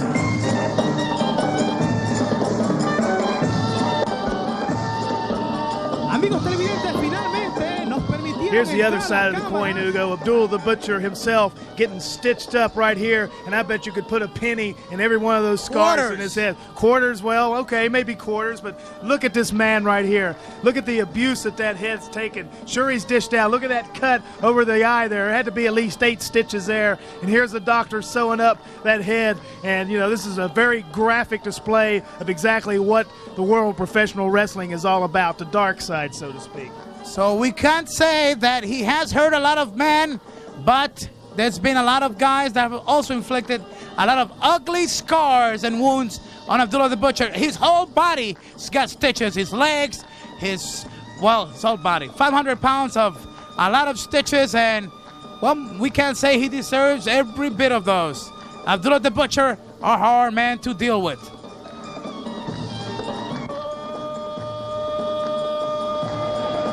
Wrestling fans, we have special footage here. This happened in the Republic of Trinidad and Tobago, Port of Spain, National Stadium. This is an exclusive match that was acquired by E&G Productions. Abdullah the Butcher defending the West Indies Heavyweight Championship against Carlos Colón. International competition, just to prove the point on the rivalry of Carlos Colón and Abdullah the Butcher, and the intensity that also involves the fans in this feud where Abdullah is involved. Referees, Mr. Parker from Trinidad. Tell you, Hugo, anytime you get involved in a rivalry like this between Carlos Colón and Abdullah the Butcher, emotions run high. And when you get those emotions running high, sometimes it boils over and carries over to the people watching the match themselves. And when you get a situation like that, you got a potential riot situation. And, you know, I have a feeling that by the time this match gets over with, that there's going to be a lot more than just the two wrestlers involved in this match. Okay, Abdullah the Butcher ready to get it on. So is Carlos Colón, no strangers to each other. One of the most explosive rivalries in professional wrestling. Carlos Colón and Abdullah the Butcher. Okay, referee trying to check Abdullah the Butcher. That's an impossible task. Well, you know, Abdullah the Butcher, you can check him all you want to. It looks like he's trying to do a thorough job. But my guess would be that somewhere on that 500-pound body, he's being in the boot. You probably have to run him to one of those airport x-ray machines. Yeah, you have to run him through a metal detector. They need one of those things to run him up and down his legs, because I guarantee you, inside one of those boots or something, he's got that fork hidden somewhere. That machine go crazy with the noise when he comes through. Okay, Abdullah the Butcher in the corner, Carlos Colón all over the champion. And like I said to you before, there's no pretty side when Carlos Colón and Abdullah go at it, and now he's going on the side of the ear. Tell you what, Carlos Colón going right to business on hand on Abdullah the Butcher on that ear. You know, Carlos Colón is, you know, he's a nice man, he's a great man, but like I said a couple of times in this tape, the people have seen these two in action throughout this whole tape. There's no love lost at all between these two men. Well, there was even some judicial involvement here in the Republic of Trinidad because of this match. Some other things occurred, and E&G Productions had to get this tape from the police department in Trinidad because this tape was taken as evidence by the police of Trinidad. Well, I tell you, I haven't had a chance to see this tape yet, Hugo. I've heard a lot of stories about this particular match right here. It's the first time I've actually had a chance to see it on video because nobody thought the video existed. But E&G Productions managed to get their hands on it, and I have a feeling before it's all over with, the people out there are going to see something they've never seen before. Okay, Carlos Colón all over the ear now. Some blood coming out. Abdullah the Butcher in the corner. So far, he has not thrown one punch. Tell you what, so far it's been all Carlos Colón, which is very unusual because usually Abdullah the Butcher is the one that starts the action by jumping his opponent. But right now, the madman from the Sudan looks a little surprised at what's going on right now. If there is a secret or a way to try to beat Abdullah, it must be the consistency and the ability of take out the punishment that Abdullah could dish out. And if there is a way to beat him, you have to look right at his eyes and don't let him intimidate you with as much punishment as he could throw at you. You got to fight him back, and that's what Carlos Colón is doing. He's biting the ear right now. Referee Parker attempting to control his match, and Mr. X, you know that's impossible. That's exactly right. Referee is just another body in the ring as far as that goes. When you get these two men together in a squared circle, Carlos Colón biting on the ear, going, taking advantage of whatever opening. You hear Abdullah screaming, oh, yeah, like a beast in pain. Well, I tell you, just like you brought up a few minutes ago, Hugo, when you get in the ring with this madman from the Sudan, you can't let him know that you're scared. It's just like when you're out in the wild and you're confronted with a wild animal. If you let them know that you're scared and they see the fear in your eyes, then you don't stand a chance. I would love to get the impressions of Carlos Colón once he sees this VHS. I would like for him to analyze some of this rivalry, and perhaps on the next production of ENG, we might get some of his comments on Carlos' viewpoint on this rivalry of Abdullah the Butcher himself, because believe me, if there's one guy that knows about Abdullah, must be Carlos, because of the many battles where he has been involved and his life has been in danger. And I think sometimes the man that knows the other man better is that rival. I'll tell you, you're absolutely right, Hugo. Carlos Colón probably knows more about Abdullah the Butcher than any other wrestler in the sport of professional wrestling. He knows how to deal with him. He knows how to handle him. He knows what it takes to get prepared for a match with Abdullah the Butcher. And we're seeing evidence of that right now. Look at him. He's going to town on him. Abdullah the Butcher hadn't had a chance for any offense whatsoever. It's been all Carlos Colón to this point. Let's give credit not just to Carlos Colón, but to all other courageous professional wrestlers that have been in the ring with Abdullah, because just signing for a match with him deserves credit. Well, you know, sure it deserves credit, because as we mentioned throughout this tape, anytime you step in a squared circle with this guy, you're putting your life on the line, and Carlos Colón has done it all kinds of times. So you have to sit down and wonder, well, is he crazy, or does he know what he's doing? And I know Carlos Colón, and he's a tough son of a gun, and he's going to take whatever he has to take. He's going to do whatever he has to do to take care of Abdullah the Butcher. And I think that right now he's doing what has to be done, trying to slow down the madman from the Sudan. But you know, Abdullah the Butcher can take a tremendous amount of punishment and come back for more. Good shots by Carlos. He's been hitting that area around the ear where he's already been in pain, bleeding, and if there is something that it's stopping Abdullah, I think it's been those shots to the side of the ear. Maybe he's a little bit confused, maybe not able to mount an offensive, and this could be the opportunity that has been long awaited by one Carlos Colón. Well, it seems like if you kick that guy in the head enough, there's not enough brains there to really amount to too much. It wouldn't take a whole lot to disorient this man.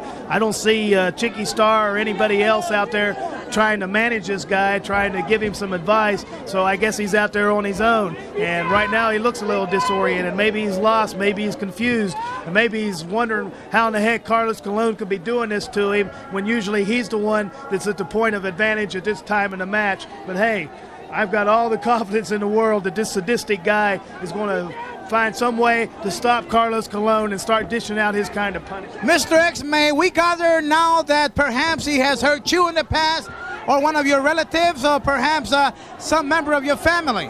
Well, let's just be safe to say that I've had a lot of personal friends that have come to injury with Abdullah the Butcher. When I was in Kansas City, Missouri, I saw him take a young guy that had never been, maybe wrestled 3 or 4 matches, and he got him in the ring, started using the fork, opened him up like a cantaloupe, and it was one of the most glorious spectacles I've ever seen in my life. A personal friend of mine, and that's as far as I'm going to take it. All I can say is something's got to be done to stop this guy, and I think Carlos Colón's on the right track. Well, to say the least here, if there's any of the managers or lawyers of Abdullah the Butcher watching this BHS, I was just contracted to do this tape. Nothing personally involved here against Mr. Abdullah the Butcher or his acquaintances. I've just been contracted by ENG Productions. And having stated that, let's go back into this match where Abdullah has regained control, and now using that violent style, he's all over Carlos Colón.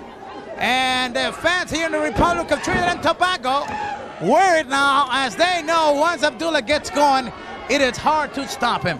Well, you know, Hugo, like I told you, I've just been waiting for this to happen. A couple of big karate thrusts to the throat of Carlos Colón, a couple of headbutts to the head of Carlos Colón, and there looks like a cheap shot, low blow, below the waist shot by Abdullah the Butcher.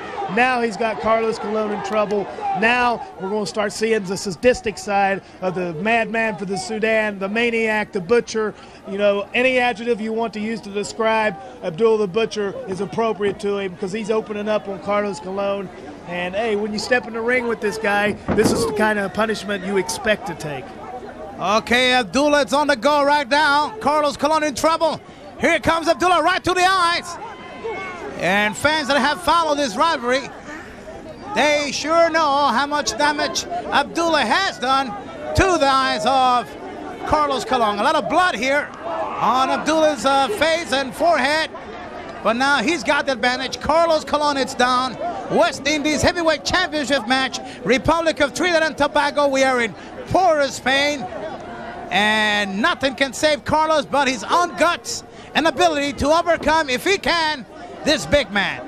Tell you what, I just noticed a couple of minutes ago, and he probably still has that sadistic smile on the face of Abdullah the Butcher when he's inflicting punishment. Oh, he blocked a shot there by Carlos Colón and that big karate thrust. I tell you what, Abdullah the Butcher's going crazy on Carlos Colón right now. You got to give the guy a little bit of credit. He's sadistic, he's a maniac, but he's got his tactics, his strategy in the ring, and it comes from a lot of experience and hurting a lot of people. But you know, Hugo, then again, getting back to the whole point of this tape by ENG Productions is to point out, because you know some of these tapes you didn't think existed. You were surprised by a couple of things that's happened on this tape. But the point of the matter is something's got to be done to try to get some kind of control on this individual before he ends up virtually killing. Okay, a low back kick to the groin area of Abdullah the Butcher, and I think he hit the target as Abdullah goes down on his knees, and now Carlos Colón all over punching Abdullah the Butcher. Good shots by Carlos, and we might point out here, Mr. X, that no one is safe with Abdullah, not his managers, nobody. I don't think even Abdullah the Butcher is safe from Abdullah the Butcher. He might be called his own worst enemy, as he doesn't know the meaning of respect, and that's what has got him in a lot of trouble throughout his wrestling career. Successful athlete, yes, but boy, has he been fined by many commissions, and also involving a lot of things that maybe we should not discuss here. But he's a vicious man. Outside the ring at Port of Spain, knocking the head of Carlos against the ring post. Well, we're talking about some heavy damage here. Referee counting, he's not really worried about this. Oh no, Abdullah the Butcher, eventually sometime during his match, he's going to take the action outside the ring. Now he's taking Carlos's head, pounding it into the turnbuckle post. Now it's busted Carlos Colón's head wide open. And I know Abdullah the Butcher's enjoying this, but Hugo, look at the people standing around. Now we must point out that there are some wrestlers, some local wrestlers from Trinidad that are around the ringside area. This big confrontation not only got the attention of the people of Trinidad, but also the wrestlers wanted to be that close in case things got out of hand, just as they are right now. So we can expect almost anything to happen here. So let's not get alarmed if anything wild happens here, because remember, the wild man is in the ring. He's in action, and he hates Carlos, and so does Carlos, and it's a bloody battle. Trinidad is the setting point. West Indies Championship, and the referee does not have a clue of what to do here. Well, the officials in the Port of Spain obviously realized that there's something going on in this match. He's an idiot. Let's put it that way. He's a damn idiot, if I might use that word, because at this given point in this match, I think he should have already stopped the match, because things have been out of control, only to provoke something to go out of disaster here. He should have stopped the match maybe minutes ago. Oh yeah, when they were both outside the ring and the people started coming to their feet, you can start feeling, even stand there watching this tape, you can feel the hatred those people had. It's going to get to the point where this thing can get out of control. I mean, when you have to get a tape from the police commissioner from the Port of Spain, obviously there's things in this tape that people don't want seen, but ENG Productions managed to obtain this tape, and I guarantee you, we're not going to be disappointed if you want to see some kind of riot, or obviously something's going to happen. You're right, the match should have been stopped. The referee is an idiot. Okay, Carlos Colón, well, I don't know how he got some energy back together, but he's fighting back. And he's been hurt, because when Abdullah knocked him against the ring post, his knees just buckled and he went down the hard way. But only that courage of a professional athlete and that pride of being in professional wrestling, is beautiful and dangerous sport that we love and respect. It's what's given him the strength to battle. Look at that kick by Abdullah the Butcher. Boy, he wants to end the career of one Carlos Colón. Well, it's just like a tiger having a young prey or something laying on the mat. He's going to toy with it. He's going to play with it like a cat toys with a mouse before he finally goes in for the final outcome. But here he throws him back outside the ring, Hugo, and I guarantee you, I'm getting scared for both these men right here, because when you got a situation that looks like it's brewing right now, there's the referee trying, oh, there's a big kick by that little pointed point on the boot of Abdullah the Butcher, and he's been known to probably carry lead or something in there too, obviously something to do damage. Carlos Colón's in a lot of trouble. He's lost a lot of blood. He's very weak, and we got a potentially dangerous situation. Referee should have stopped the match way back ago. There was no way that the title could change hands on this situation. I think the match should have been thrown out. A rematch should have been set up without going to the extremes of endangering the life of Carlos Colón or Abdullah the Butcher to the extremes now, where both men are faced with a situation where they cannot back away from this battle, and the referee just lost control of this championship bout. And you know that the way they hate each other, they were not going to refuse this confrontation. Well, you know, it surprises me that whenever a match like this occurs between Abdullah the Butcher and Carlos Colón, why don't the commissioners appoint 2 referees or 3 referees for the match? Put 2 in the ring and 1 on the floor. Are you an ex-referee, Mr. X? Well, no, I'm not an ex-referee. I'm not going to tell you exactly what I am. Don't keep implicating me, Hugo, because, you know, my life's on the line here. If Abdullah the Butcher finds out who I am, then there's no place for me to run and hide. He's going to find me one of these days, and he's going to take care of me the way he's trying to take care of Carlos Colón. I don't want that to happen. Do you want that to happen? No, no. Once again, if one of the lawyers of Abdullah the Butcher is watching this tape, or his manager, Chicky Star, I have nothing to do. I am not responsible of this BHS. I'm just doing my duty here, contracted by ENG Productions. So I am not responsible for any other comments on this BHS. Abdullah the Butcher all over Carlos Colón. More blood here. And look at Abdullah just enjoying, touching the blood from the head, from the forehead of Carlos. More damage on the head of Carlos Colón, and he wants to hurt him bad. And the things are just out of control. People surrounding the ring, professional wrestlers trying to get the people to back away, and even some wrestlers are having arguments with each other as they want Carlos to win and the other ones want Abdullah to win. So we have a complete situation out of hand here. I tell you what, you got riot conditions here, and there's that big Sudanese meat cleaver one more time on the body of Carlos Colón, and he kicks out. I don't know where he's getting the strength to do that, but you know, this referee has had no control of the match from the very beginning. And like you said, he's a damn idiot. Excuse me, ENG Productions, for saying that, but there's that big meat cleaver again. Again, Carlos kicks out, but look at the people standing around the ring. Hugo, it's a bad situation. No room for survival here, as both gladiators have been cornered. Okay, now he's counting here. He has 5. Oh, wait a minute. He has just stopped the match. 1 second here. Referee stops the match because of the blood conditions of Carlos Colón, and Abdullah the Butcher retains the West Indies Heavyweight Championship. Then why the heck didn't he do this 10 minutes ago if he finally had to do this? Hey, I have no idea. I'm sitting here baffled by this particular decision. I mean, if you're going to stop the match for blood, like you said, why not stop it 10 minutes ago before the people got fired up the way they are right now? You know, this guy, I've never seen him before, Hugo. Maybe you know who he is, but I hope he never refereed any more matches after this because he's incompetent. Let's just point out that perhaps the fear of being involved in this match, maybe even that the referee wanted to be involved directly with this, and the results are clear as they are right now. A bloody mess, no positive results. Here's another one of the wrestlers coming in to try to stop Carlos. Here we have one of the Trinidadian wrestlers. He gets thrown out. Abdullah the Butcher, he has retained the championship. Carlos Colón disappointed. We have some of the relatives of the wrestlers. We have some people from the press. Jam-packed National Stadium, and Carlos Colón, he still has the guts, even though he lost the match, not by a pinfall because he did not get pinned, but the blood was just gushing out of his forehead. And I don't know why is this wrestler trying to stop Abdullah when he knows that there's no one that could stop him. Well, you know, you see people on the outside trying to grab at Abdullah the Butcher, trying to get him out of the ring. Yes, that's one of the wrestling coaches from Trinidad, and everybody just going crazy here. And that just goes to prove that this situation could have been stopped. Here we have some wrestlers here. They have their own private little war going here. We have some wrestlers fighting each other, like some like Abdullah, some like Carlos, and a lot of things went wrong here. The final result on this battle here, Carlos Colón losing because of blood, the chance to become the West Indies champion. Abdullah the Butcher retains the title. More blood adds more into this rivalry. The hatred rivalry between Carlos Colón increasing, and even the other wrestler got a black eye here.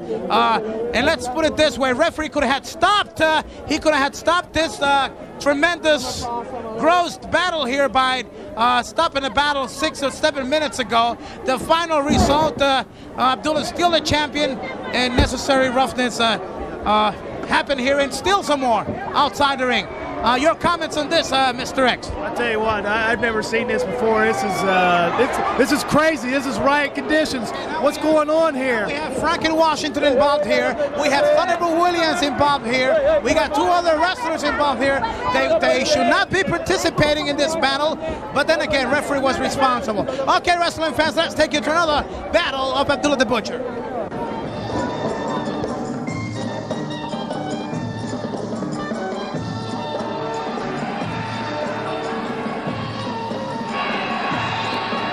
Tell you, Hugo, when you talk about rivalries, look at the man standing in the ring right there, not there, but there is Frank Brody, one of the biggest rivalries ever in the sport of professional wrestling, the late Frank Brody and Abdullah the Butcher, and look at it. It takes no time for them to go to town, and Frank Brody, if there's ever a man in the sport of professional wrestling that can handle Abdullah the Butcher one-on-one, it's that big man right there on your screen.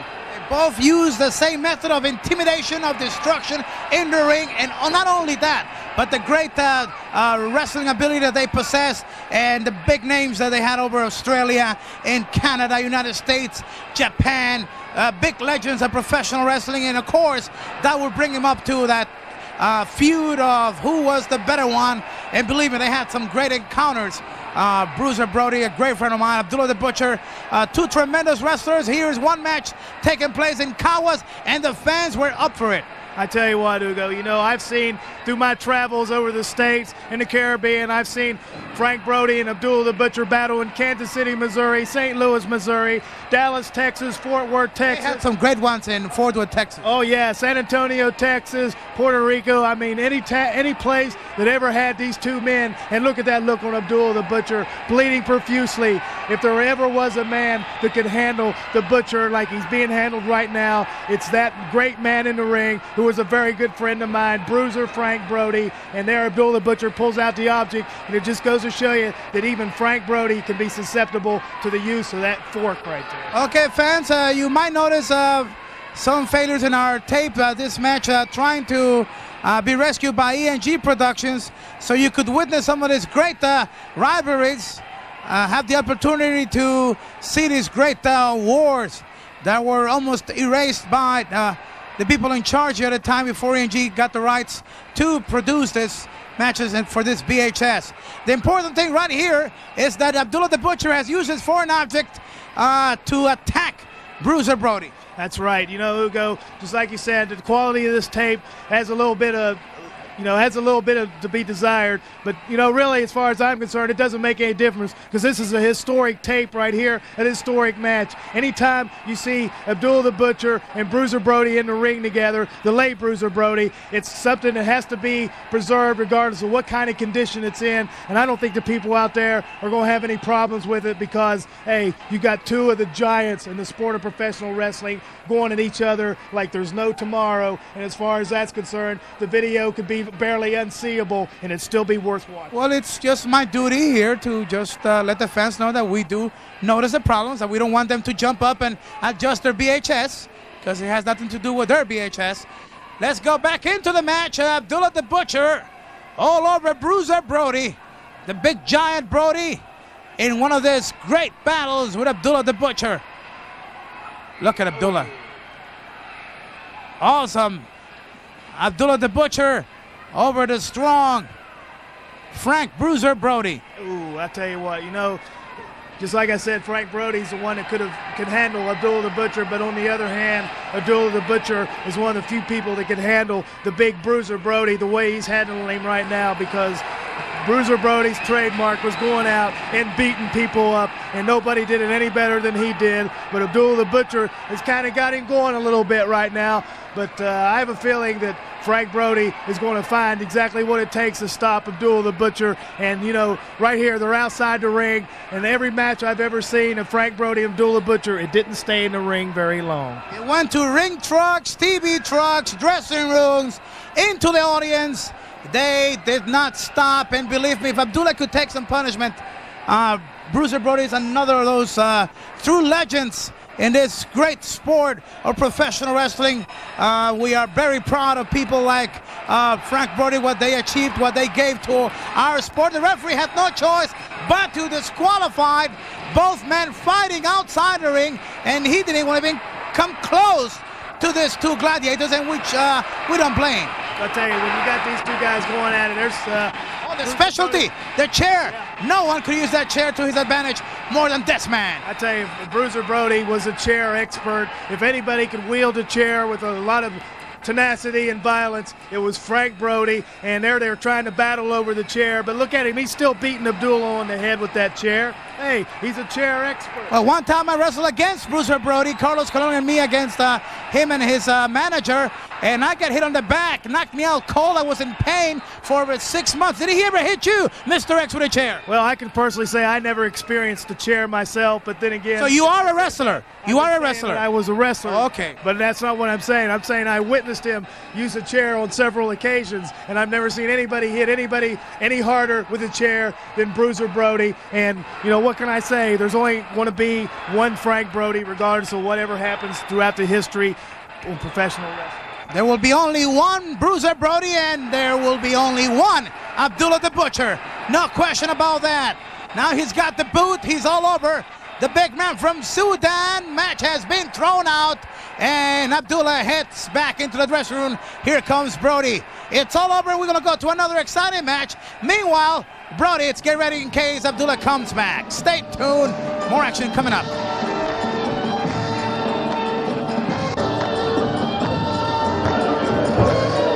Wrestling fans, now into another match.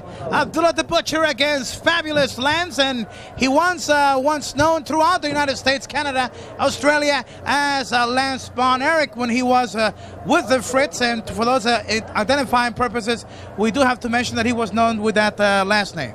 Well, yeah, you got to mention that, Hugo. But, you know, the fact of the matter is that he never really was a Von Erich, and that was always brought out, too. So, you know, whatever opinion people want to make is their own opinion. But the fact of the matter is he's in there against a madman from the Sudan. And, hey, he backed him up a little bit there. And Lance, the Fabulous Lance, does know a little bit of martial arts. He can kick a little bit and chop a little bit. But I think he's got his work cut out for him against Abdullah the Butcher.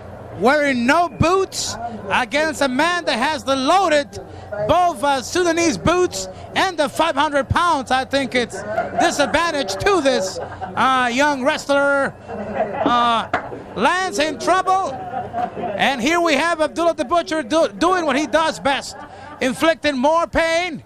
As the match is already just about 2 minutes, he's already doing some damage to the head of Fabulous Lance. Well, I tell you, it doesn't take the Butcher long to get into the flow of things, so to speak.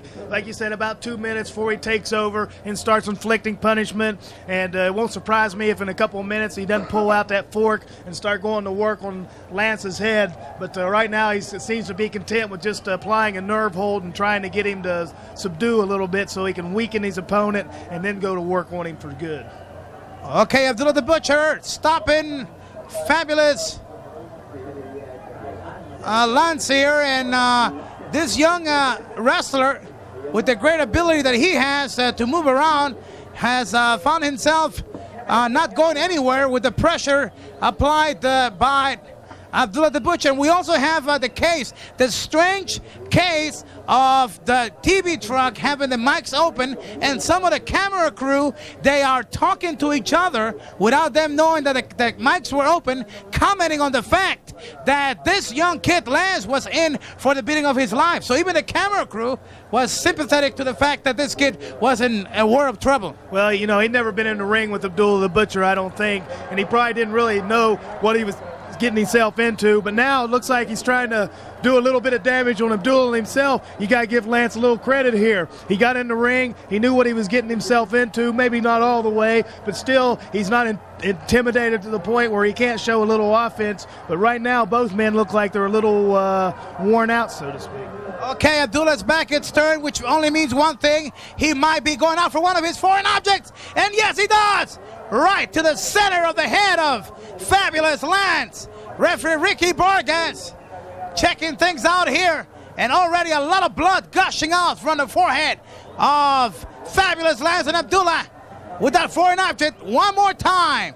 Boy, he's got the kid in trouble. Well, like I told you, Hugo, it doesn't take him long to pull out the foreign object and go to work on the head. And you can see Lance Von Erich, or Fabulous Lance, whatever you want to call, is bleeding profusely from the head. He's a little disoriented. He doesn't really know where he's at. The referee's trying to check. Okay, and the doctor coming really close to the ring. Now. You saw Hector Gonzalez, the doctor, coming around worried about the way the blood was just gushing out of this young wrestler. Mind you that the Fabulous Lance, top-ranked wrestler at the time when this match was taking place, had just come out from 30-minute draw with the NWA's heavyweight champion Ric Flair in Dallas, Texas at the stadium. So it wasn't like he was an inferior opponent to Abdullah. But then again, the style of Abdullah can even make the top wrestler that this kid is make inferior to him. Well, you know, Abdullah the Butcher has only one game plan. He has only one way to go and one way to do things. And if you go in the ring and try to make sure he doesn't do it, but he's such a big man, he's such a wily veteran, he's been in there, he's done it so many times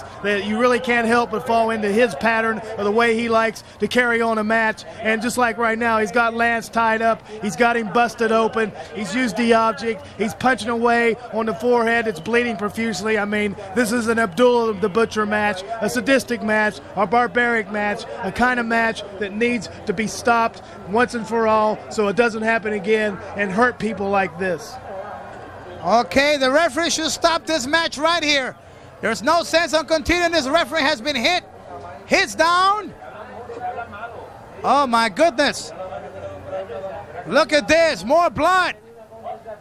Riki Fuyuki still trying to stop Abdullah. And look at Fabulous Lance in trouble here. Abdullah not listening to the referee. Referee should stop the match. He should stop the match right here. Well, I tell you, Hugo, Abdullah doesn't even know what the referee's saying right there. He has no clue as to what's being said by the referee. The referee is totally powerless. Like I said, throughout this tape, Riki Fuyuki seems like he always draws. Okay, another disqualification. Here we go. Yeah, one more disqualification. But it doesn't stop the Butcher. It doesn't stop him from inflicting pain. Look, he's got a piece of wood or something pounding on the head of the Fabulous Lance. He's bleeding profusely. Riki Fuyuki can't stop him. And look at the way he digs that stick right on the side of the head of Fabulous Lance, and now he hits the referee with it. And he got fined some money for this behavior. Look at Abdullah the Butcher. He's all over Fabulous Lance. Referee Riki Fuyuki attempting to stop this action by Abdullah the Butcher. But there's no way to stop this man. Oh, no, you can see the referee trying to signal for other wrestlers. Hit right on the head again. Look at the bloody mess that Fabulous Lance is in. I mean, you know, what can you say? This guy can be fined all he wants to. He's got so much money that it doesn't make any difference to him. Sure, he'll shell out a couple $1,000s if he can get back in the ring and cause more pain. Oh, he got hit back. Another referee comes in, attempting to stop Fabulous Lance getting hurt more here. But things are not going the way referees want it. Finally, hey, he had that coat hanger, Hugo. I didn't really see that come out, but he had all that blood and with the stick and with the referee getting hit.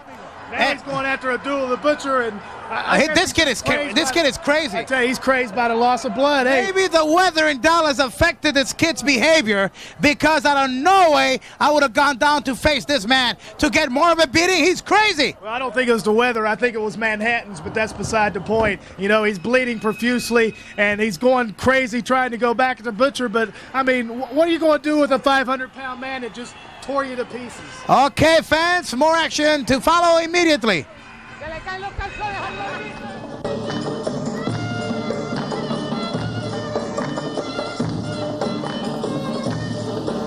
Ladies and gentlemen, we're very anxious to find out what is this videotape about. Eddie Grice not getting in touch with us, which he's a very responsible man, and whenever he says he's going to do something, he comes through. Mr. X, what do you think we're going to find here in this videotape? Hey, Hugo, there's no telling what could be on this videotape. It could be interviews with wrestlers. It could be anything, but why don't we just take a look at it and see exactly what we got here. Hi, this is Eddie Grice again from EG Productions, and after the tape you've all heard tonight, you have to be aware of the fact this man must be banned. Abdullah must be banned from professional wrestling. I want you to write your congressman, write your representative.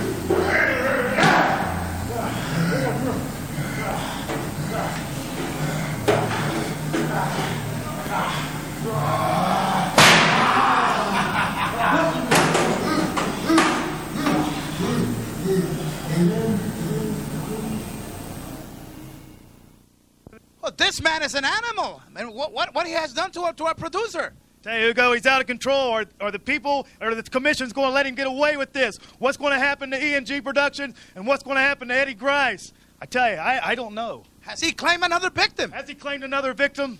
I don't know.